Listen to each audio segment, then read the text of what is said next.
नमस्कार, आप देख रहे हैं डोका न्यूज। हम आपके साथ हैं सौरभ। आज गुड़गांव के नगर निगम कार्यालय के सामने अनिश्चितकालीन हड़ताल पर बैठे हुए हैं। गुड़गांव में रेहड़ी पटरी लगाने वाले मजदूर, छोटे व्यापारी जो नगर निगम की शिकायतों के खिलाफ धरना दिए हुए हैं। सर, अपना परिचय बताइए, क्या परेशानी है बताइए सर जी। मेरा नाम योगेश कुमार है और मैं द्रोण रेहड़ी पट्टी फेरी कमेटी का प्रधान हूँ। और हम लंबे समय से संघर्ष कर रहे हैं। गुड़गांव के अंदर लगभग 2014 में स्ट्रीट वेंडर कानून आया था।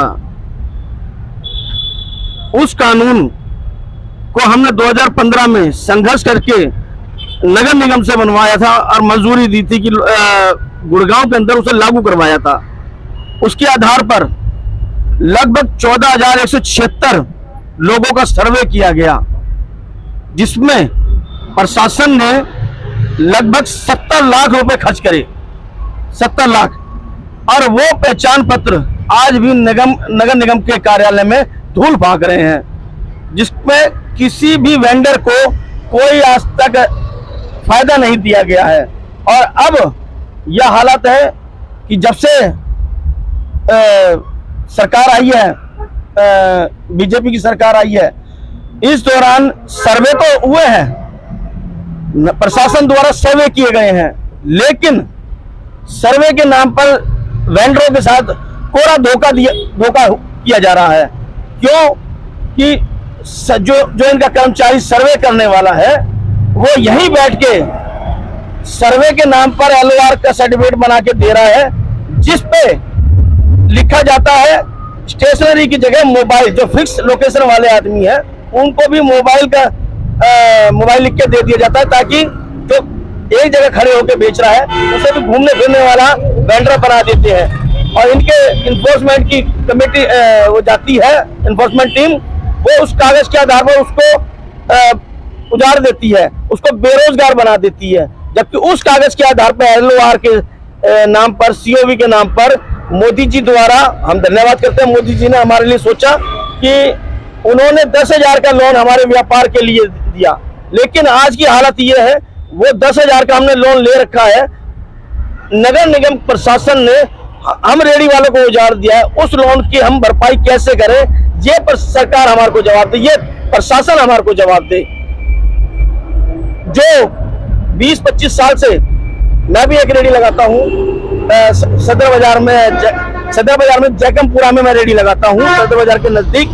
मैं लगभग 25 साल से रेहड़ी लगा रहा हूँ। मेरे पास कमिश्नर साहब के लिखित आदेश है, लिखित आश्वासन दिया गया है। उन्होंने स्थायी एक जगह दी गई है कि आप इस स्थान पर लगाएंगे और कहीं नहीं लगाएंगे। उसके बावजूद भी यहाँ का प्रशासन उन कागजों को देखने के बाद उजाड़ने की कोशिश कर रहा है। उजाड़ दिया गया है मुझे।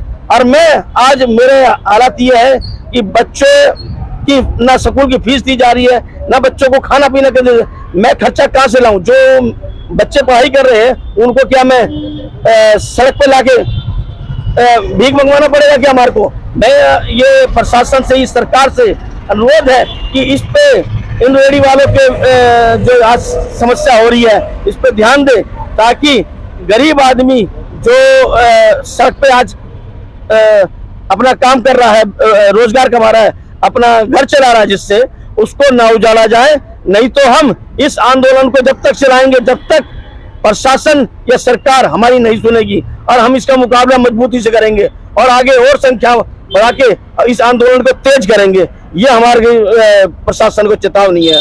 इतना हम कहना चाहते हैं आपसे। दिल्ली में जी कॉमनवेल्थ के पहले जो रेहड़ी पटरी वाले थे उनको दिल्ली नगर निगम के द्वारा स्टॉल बना के दिए गए। क्या उस तरह की आप मांग करोगे कि हमें प्रॉपर स्टॉल बना के मिले और हमसे कुछ फीस ले सरकार, और हमें बार बार उजाड़ा ना जाए? जैसे कई रेहड़ी पटरी वालों की हमने समस्या देखी, मेट्रो के आसपास लगा रहे हैं, उनसे 100 रुपये, 200 रुपये, 500 रुपये डेली के वसूलते हैं गुंडा लोग। तो क्या सरकार की इसमें खामियां हैं? सरकार क्यों कार्रवाई नहीं कर रही है? ऐसा है कि पहले कि जो बदमाश लेते थे 100, 200, 500 जैसे आपने बताया, वो आज भी लेते हैं, वो लेते, उसमें निगम के कर्मचारी मिले हुए हैं, उसमें पुलिस के कर्मचारी मिले हुए हैं जो वसूली करवाते हैं।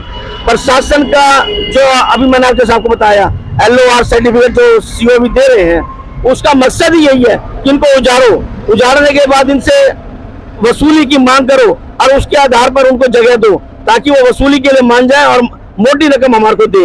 निगम प्रशासन और पुलिस का प्रशासन में मिला हुआ है आपस में। और ये जैसा कि मैंने अभी आपको बताया, जो गुड़गांव का रेडी वाला है, इन सभी को लगभग 70% लोगों को लोन मिला हुआ है और उनमें से ज्यादा संख्या में उनको उजाड़ा जाए, क्योंकि अगर वो काम नहीं करेगा तो वो लोन कैसे भरेगा। इसीलिए वो डर के मारे वो दूसरी जगह देखता है और प्रशासनिक कर्मचारियों से बात करता है और वो वसूली देने के लिए भी तैयार होता है। बहुत से लोग इस मजबूरी में वसूली दे रहे हैं और इसमें दोनों पुलिस प्रशासन और निगम प्रशासन मिला हुआ है। जो आपको लोन मिला वो कब मिला था? लोन कोरोना के समय में या कब मिला था?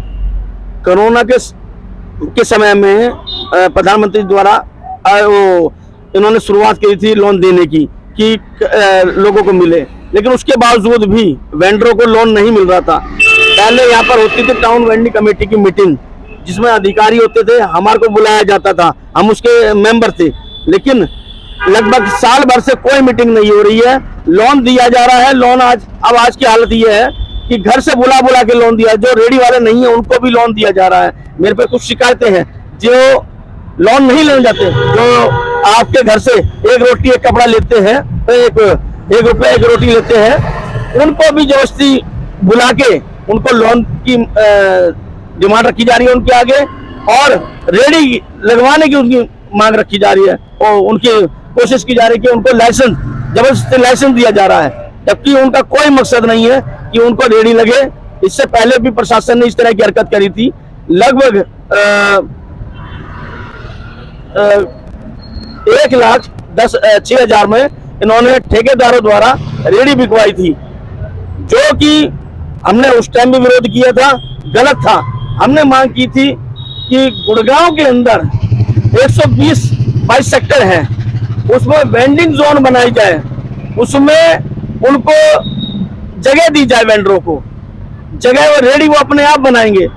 लेकिन इन्होंने उसमें क्या करा, ठेकेदारों के साथ मिली भगत करके उन रेडियों का पैसा खाया। जो रेडी 20 से 30,000 में 40,000 में रेडी बनती है, इन्होंने प्रशासन ने ठेकेदारों से मिलकर 1,06,000 की रेडी बिकवाई और उनपे 1,500 रुपए हर महीने का दबाव डाला। 1,500 रुपए, जो पहले 500 रुपए की बदमाश वसूली करते थे, इन्होंने 1,500 रुपए की वसूली करवाई जबरदस्ती। जो नहीं देगा तो उसके खिलाफ कानूनी कार्रवाई करने का डर दिखाया उसको, जिससे काफी वेंडर आज निराश हैं और काफी वेंडर, क्योंकि यह हालत है कि आज उनको भीख मांग के गुजारा करना पड़ा, सड़कों पर पड़े रहते हैं, भीड़ बढ़ती जा रही है, लोगों की नौकरी नहीं है, जो नौकरी नहीं है वो रेडी में आ रहे थे कुछ, वो रेडी भी उनसे छीनी जा रही है। और अब हम इसके नीचे कहाँ जाएं? ये हमारे ऊपर जुल्म है, ये सरकार का भी और प्रशासन का भी। अगर प्रशासन नहीं सुना, सरकार को सुनना चाहिए। अगर सरकार नहीं सुनती तो सरकार भी निकम्मी हमारे लिए है। जो आपका अनिश्चितकालीन धरना है, ये आपने कब दिया और अभी कब से चालू है आपका धरना? हमने धरना ये पहले 2015 से हम लगातार धरने लगा रहे हैं और अपनी आवाज उठा रहे हैं। हमने इससे पहले भी धरने किए हैं। 2019 में हम 2019 में धरना दिया था, उससे पहले हमने 2018 में धरना दिया था, उससे पहले 2016 में भी दिया, 17 में भी दिया है, 2015 में दिया है। 2018 में हमारा जो धरना था वो 37 दिन का था, सबसे लंबा धरना वो चला था। उसमें हमारी मांग थी कि जो नॉन वेंडिंग जोन, आज भी हमारी वही मांग अटकी पड़ी है, नॉन वेंडिंग जो इन्होंने बनाए हैं, जिसमें वेंडर काम कर रहा है, उसको उजाड़ा जा रहा है, नॉन वेंडिंग के नाम पे उसको उजाड़ा जा रहा है। जबकि जो स्ट्रीट वेंडर एक्ट जो आया है, उसमें साफ तौर पे लिखा गया है कि सार्वजनिक स्थल पे जहां रेडी वाले का काम चले वहां उसको जगह देनी है रेडी वाले के अनुसार। लेकिन ये क्या कर रहे हैं, ये उनको बिल्कुल उजाड़ रहे हैं, उनको जगह भी नहीं बता रहे कि कहां पर, और कागजों में दिखा रहे हैं हमने सभी को जगह दे दी है, जो कि झूठ है। सिर्फ कागजों में जगह दी जा रही है, वेंडर को कोई सुविधा नहीं मिल रही है, पैसा खूब खर्च किया जा रहा है, लेकिन वेंडरों को कहीं मतलब उसको आराम नहीं मिल रहा है। 2015 से आप धरना दे रहे हैं, प्रदर्शन कर रहे हैं, अभी तक आपकी कितनी मांग पूरी हुई? मैं समझता हूं कि आज की डेट में भी हम जहां पर से चले थे, आज भी हम वहीं खड़े हैं। अब तक भी कोई मांग हमारी, मैं नहीं समझता जो आज के हालात है वो पूरी हुई हो। सड़क पर चलने वाला भी वेंडर जो घूम के बेच रहा है, उसको भी रेडी खाली करवा के पलट देते हैं और रेडी उठा के ले जाते हैं उसकी, जो कि सरासर गलत है। आप 2015 से धरना दे रहे हैं, अभी तक आपकी सरकार ने कोई मांग पूरी नहीं की, क्या अभी भी इस सरकार से उम्मीद है? चुनाव आने वाले हैं, अब सरकार से हमें उम्मीद नहीं लग रही है, क्योंकि सरकार कोई पहल नहीं कर। हम 25 दिन से यहाँ धरने में बैठे हैं, कोई भी अधिकारी, कोई भी कर्मचारी हमसे पूछने नहीं आया कि आपकी क्या समस्या है। यहाँ छोटे नेता भी जो गुड़गांव के अंदर अपने आप को नेता बताते हैं, वो भी आज तक हमें पूछने नहीं आया आप क्यों बैठे हो यहाँ पर, जबकि रोज यहाँ से एमएलए का, रोज ही अधिकारियों का, रोज ही बड़े बड़े नेताओं का यहाँ से निकलना होता है, लेकिन किसी ने भी हमारे से पूछ के नहीं पूछा कि आपको परेशानी क्या है, आपको हमें बताइए समस्या। अभी जो पार्टी है उसको मजदूर आदमी है, रेहड़ी पटरी वाले आदमी है, इन लोगों से इनका वोट चाहिए नहीं है, उन्हें तो धर्म के नाम पे वोट मिल जाएंगे, जीत जाएंगे, आप कुछ भी करो कोई फर्क नहीं पड़ेगा। वे क्यों सुने आपकी?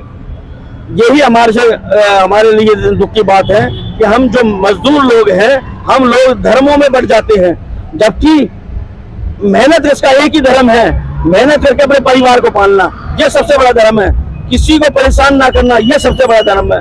किसी की भी सहायता करना, ये सबसे बड़ा धर्म है। ना कि हम किसी मंदिर, मस्जिद या किसी गुरुद्वारे का हम मानते हैं, नहीं, हम पहले इंसानियत को मानते हैं। धर्म हमारा वही है जो सबकी सेवा, सबके साथ चलने का, हर एक आदमी एक वर्ग को उसकी मदद मिलनी चाहिए, उसको खड़ा होने का मौका मिलना चाहिए, उसका सहयोग करना चाहिए। सरकार का दायित्व जो है वो यही है। अगर आपकी अभी मांग पूरी नहीं होगी तो आप बराबर ऐसे कंटिन्यू धरना करेंगे या क्या करेंगे? अगला कदम क्या है आपका? मैंने आपको बताया कि हमारी ये मांगे लिखी हैं, जो हमारी 2015 से ही वही चल रही मांगे। जब तक हमारी मांगे पूरी नहीं होती, जब तक ये धरना जारी रहेगा और ये विराट रूप लेगा। जैसा जिस तरह से गुड़गांव को उजाड़ा जा रहा है, पूरे गुड़गांव के लोग आज त्रस्त हैं, परेशान हैं, वो सोच रहे हैं कहाँ जाएं। सरकार सुन नहीं रही, प्रशासन सुन नहीं रहा, तो उनके ऊपर कोई मतलब रास्ता नहीं होगा यहाँ पर आने के लिए। हमारी कोशिश है, हम चाहते हैं प्रशासन हमें सुने, सरकार हमें सुने, ताकि हम अपना आजीविका चला सके, अपने परिवार को चला सके। खट्टर सरकार, बीजेपी सरकार से क्या निवेदन करेंगे? खट्टर सरकार, माननीय मुख्यमंत्री जी, जो हमने 2018 में, मैंने जैसे बताया, 37 दिन के धरने में हमारे को ग्रीवेंस की मीटिंग में बुलाया गया था। मैं धन्यवाद करता हूँ माननीय मुख्यमंत्री जी का, उन्होंने हमें सुना, लेकिन उन्होंने जैसी तरह सुना उस तरह से प्रशासन ने हमारे को नहीं सुना। उनके जो उन्होंने आदेश दिया उसके विपरीत ही हमारे साथ ये घटना हो रही है।